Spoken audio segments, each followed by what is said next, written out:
So a huge game at the Tottenham Hotspur Stadium as 14th place Spurs host 13th place Manchester United. Despite both sides struggling for form, Spurs actually won their last league game, a 2-0 win at Brentford. I imagine. Yeah, no, definitely. It's been a good week, fair to say, in terms of the health and well-being of the group of young men I look after. I think that the guys who have been playing have benefited a fair bit from having a couple of days off and just regenerating, and I think that's been really important for us. And on the injury front, certainly good to have some significant players back for training purposes to start with, because it just raised the level and the quality of our training, and but also in terms of helping us from a playing perspective. Vicario, yes, trained really well. He's good to go. Matters is good to go. And then we've had Destiny, Wilson, Brennan also training with the group, and they're in a good space as well. So, like I said, it's been a good training week. In terms of Romero and Van der Ven, obviously we've seen bits of Van der Ven, haven't we? And you were a bit more hopeful that they might be back around now. Has there been a sort of setback, or you're just having to be super, super cautious? No, it's not either. It's about sort of, like I said, with Mickey, it's just, we made a decision, and I was certainly the catalyst of that, to just have a look at exactly beyond the injury how we can get him back in a good space. So he's doing some different things. He's working with some different people, just to not as much about the injury as much about just the mechanics of him, and because we want him back, and we want him back in a real good space, and he's training, he feels really good, so we're still confident it's going to be, his return is imminent, but we just want to make sure we get it right. With Romero, it's just been a kind of healing issue. The injury hadn't healed up as quickly as we thought it would, which, again, we could have pushed him, risked it, but we've kind of just waited and given it a bit more time, so we'll get some clear indication as to his healing, and depending on that, again, his return could be imminent as well. And I know we spoke a bit about United this morning, but when Ruben Amorim came in, he came in with a very clear way of the way he wanted to play football, and I mean, something you obviously aspired to do as well. And how much respect do you have to give him, given the noise going on, given the problems that are clearly going on at that club, in terms of him keeping what he wants to do in that kind of, in that focus? Yeah, look, I've said before, I've got respect for all managers, because I know how tough it is, but I'm sure if you asked Ruben, that he would say, well, he's just doing what he was brought in to do. And there's no point, he's come in to, obviously they've scouted him, they've identified him, the way he plays, the way he goes about his business. You don't just make these appointments because, you like the look of someone. You do actually a lot of work, and you bring him in with a purpose. Now, if anyone believes that anything can change significantly in a short space of time, are living in an alternate universe that's not based in reality, I'm sure if, who am I to sort of advise anybody, but, if Man United stuck with Ruben for the next 2 years, they'd see progress, absolutely, because that's how long it takes. And if somebody can show me somebody who's done it quicker, without significant investment, by all means, put it across my desk, and I'll follow that blueprint. But we know there's a blueprint there, and I'm sure, irrespective of the noise, and like I said, I've only literally spoken to Ruben maybe for 30 seconds at a game. I'm sure he's there and he's going, what, I'm going to do what I was brought in to do, and that's what he should do. No, it was a good week until 2 days ago. We had some problems also, so we don't have players back. Maybe we'll have one of two issues, but we are waiting. We have one player who also is sick, so we'll see the team on weekend. But it was good to work with the team, to feel the players, and to try to improve our performance. So when you setbacks in terms of injuries, yeah, serious? I know it doesn't feel like you're going to give us any names, but no. We will see at the weekend. How big is this match against Tottenham? Obviously, two sides that have a lot of expectation but haven't lived up to expectations. Yeah, every game until the end of the season is a big game for us. We need to improve the way we play football, but especially we need to win. No matter what, we need to win. And for that, we need to improve the way we play football. Ruben, there's been more news this week about potential redundancies at the club, and Ineos have obviously had issues with Ben Ainsley. They've had issues with the New Zealand Rugby Union. Are you concerned at all that that's going to have any impact on your attempts to rebuild this team over the summer? Our biggest problem now is Tottenham. We know that the moment of the club, of course, we do. I have to understand all these problems, but that problem of our club is not new. You already knew all the rules of fair play. We have a problem at the moment, but that cannot influence the way I coach the team and prepare the next game. So my focus is on that and not in the other things. Well, as a coach, you have to feel as though you're going to be able to make things better, and you always plan forward. Every coach does that. So that surely has an impact on whatever discussions you're here is simple. To do something, we need to sell players. So that is my focus is to prepare the game. We cannot do now. The window is closed. We need to focus on the games that we have, especially the next one, and then in the summer we will see. Ruben, we know that the club's got an ambitious target to win their 21st title by 2028. Was that something that was mentioned to you when you joined? And also, do you think that's a realistic target to have? Yes, we talk about that. Our focus. I said since the day one, our focus is to win the Premier League, and we can change everything in a few years. I don't know how long it's going to take. In this moment, we are in a difficult situation. The way we play. The games that we don't win, we know that, but we need to work every day and to focus on the little steps, winning the next game, prepare very well the next summer, and then we will see. Tim. Ruben, Ange Postecoglou has been criticised at times this season for sticking to his principles. How important is it that as a coach you don't deviate away from your philosophy, and do you admire him for that? Yeah, I'm a huge fan on Ange Postecoglou.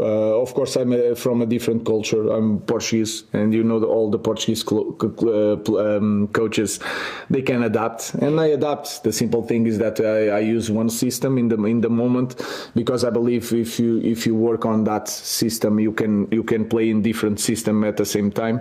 So that is my idea, but we are not winning games. And I understand the connection between me and Ange. We have the same problems. In my opinion, with all due respect, I'm in a bigger club with a bigger pressure, so I understand the connection. And I think it's really important a coach to have to follow his principles. Damien. Clearly, Postecoglou is under a bit of pressure with the results they've had. Can you afford to feel any sympathy for him? Of course, I feel, especially because he's a good guy. He's a very good coach. He wants to play football in the right way, and that is for me is a good thing. And we know that again when we choose this kind of profession, there is a lot of good things, but then you have to feel that pressure when you don't win. Thank you. Ruben, away from home, there seems to be a bit more relaxation with your team. A lot of pressure at home. I know the home record's not fantastic at the moment. Can you feel like yourself within the players? I feel it in the game, the performance, because you see it, I see it, I see the same thing. And sometimes when you, especially in the big games, when you are like a little bit the underdog, and that is a thing that we should not feel in any game, because we are Manchester United, but I feel the players more free. But then when you have to win the game, you have to be more dominant in every aspect of the game. I feel that we are not quite there. So I feel the team, sometimes the feeling is different when we play away. Yeah, Ruben Amorim saying he can see the similarities between the two. You do not expect Manchester United versus Spurs to be 13th versus 14th. But what he also said was he's under more pressure because he's at a bigger club. Do we agree? He's not wrong, is he?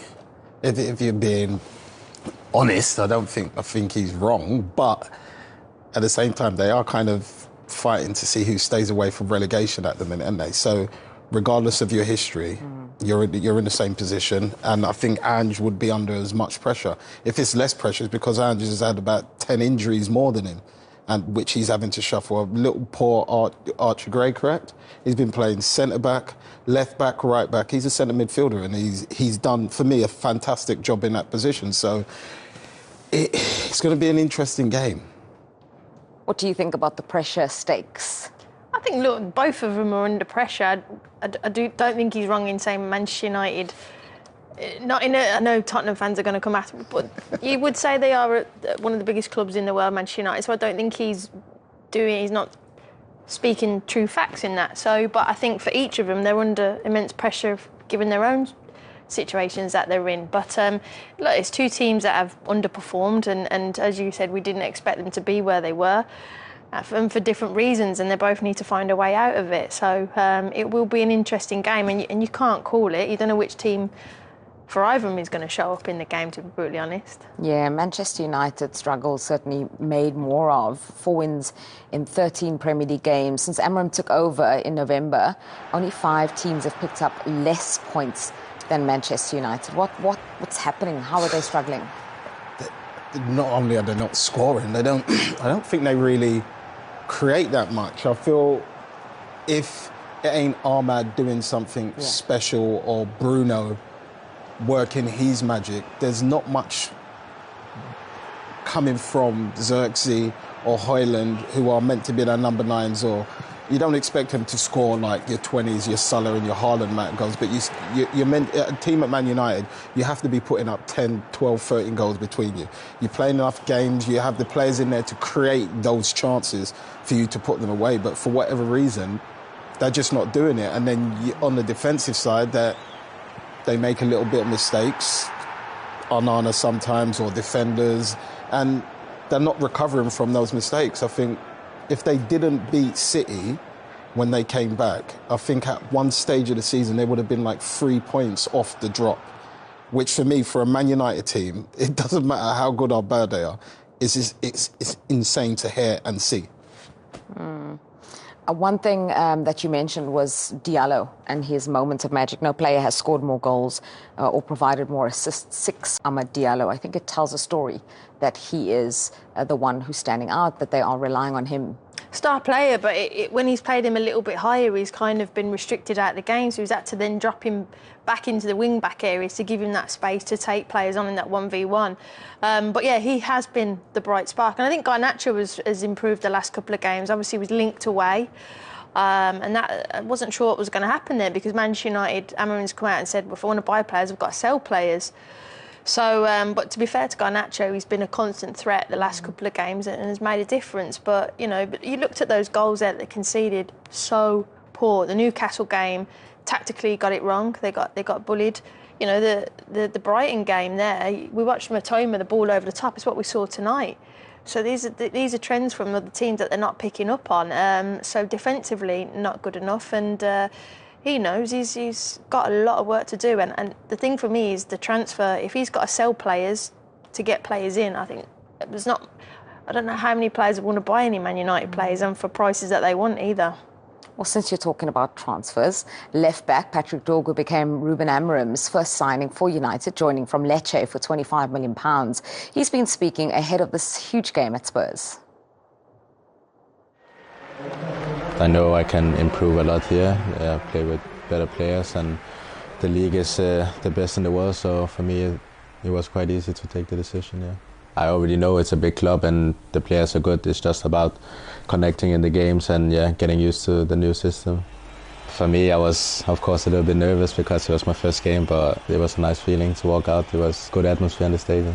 I like to get in the box, and I like to be aggressive and to play with a lot of energy and to hopefully get like the fans going. He's been really good to me, like helping me like with the new system and everything, so it's good. Every player wants to be a starter, so I want to just improve myself to get as many games as possible, and for the team it's the FA Cup and Europa League. It's the two main targets for us. Two big cup competitions that we are looking forward to do as best as possible.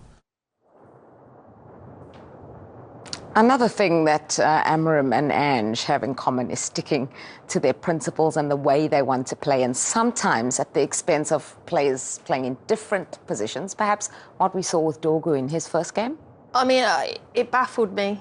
You know, you bring him in, you give him his debut at home, and then you play him on the right-hand side, and he's a left footer, and he kept coming in field, and he was nervous. It wasn't right for him. You put on your debut, you put a player with that left foot, that pace, give him the width, give him that space, and he didn't. He played him on the other side, and I thought then he brought him off at half time. I was fuming that he did that, because I'm like, you've knocked his confidence in the first 45 minutes, and you've told the rest of the world and the fans as well, no, he's got to bounce back for that. Instead of putting him in the position that you signed him for and giving him an area to thrive, again, that's sometimes where, similar to Man United, I'm like, I don't understand sometimes what Amorim's thinking or seeing. Sometimes it does baffle me what he does a little bit. Let's move the conversation to the host Tottenham, because they are struggling as well. 6 defeats in their last 8. They won their last game 2-0 at Brighton. That was a huge victory for them, and at Brentford. And Ange is under huge pressure. We heard him saying he had the best week last week because they didn't play. Well, but you can see it as that's Ange having a laugh in it. That's him with a little bit of banter. But from his perspective, I can 100% understand what he's saying. He doesn't have to keep worrying about giving interviews, what happened here, but more importantly, is give some of the players that are injured some time to maybe be closer and closer to coming back. But as we know, our Ange plays, they take gambles, they leave holes, but there's so many players that they're playing without. I kind of feel sorry for him. Yeah. He's had key players out as well, as you mentioned, critical ones in the back line. Mickey van der Ven, Dragushin's also out, and I think has to have an operation. There's Odegaard, Romero. They haven't had Solanke, Udogie. It's been. He's talked about it. Other clubs have had injuries as well, but I think Tottenham lead the injury table in the Premier League, and it's big name players. Yeah, they're starters, and as Sean was saying earlier, he's having to play young players totally out of position. It's okay playing senior players out of position, but young players as well, that's quite difficult. And when you're playing in Europe as well, so there's an extra, he's been saying it, they're playing 2 or 3 games, back to back with a smaller squad, a lighter squad, and the intensity that he wants to play at. And that's where the challenge is the intensity causing those injuries. And with those injuries, should he change it? But I like that he stuck to it, because he wants to play that style, and the fans wanted entertaining football, and you will always get that with him. I didn't even mention Mickey van der Ven. Tottenham you have did. already... Oh, good. I think you did, yeah. Good, because that's critical. Tottenham have already beaten United twice this season. They played in the Cup, and they won 4-3, and they won 3-0 at Old Trafford in the league. They've never done the league double over United. Will they ever have a better chance? Will they have a better chance? Because there's a few players in this team that played that I don't think are going to be playing in this game tomorrow. And Van der Ven being one of them. He's massive not only in recovery runs, but as you saw just before, the way he breaks lines and he can make a goal up because nobody can get near him. But I know one thing, it will be an exciting game, because obviously we know how Spurs play. If Ahmad plays and United try and catch them in transition after they've broke, it can open the game up a little bit. But I'm not sure yet. United don't seem to score that much. So it's just going to be interesting. What do you think? Do we have to do a prediction? No, at the end of the show, but what do you think we're going to see on Sunday? I just, mainly for the fans, I hope it's a good game. But like I said at the start, I don't know. I don't know who, when you can flick a coin. I don't know what Man United team's going to show up, where they fight and give it to the last 5-10 minutes and then kind of save themselves. You know, what Spurs going to do? Are they going to go all guns out and then fatigue at the end? Who knows, Jules? Ask me at the end of the show. Yeah, we get your Give me more predictions time at to the end of the show. Yeah, I know you're looking forward to those.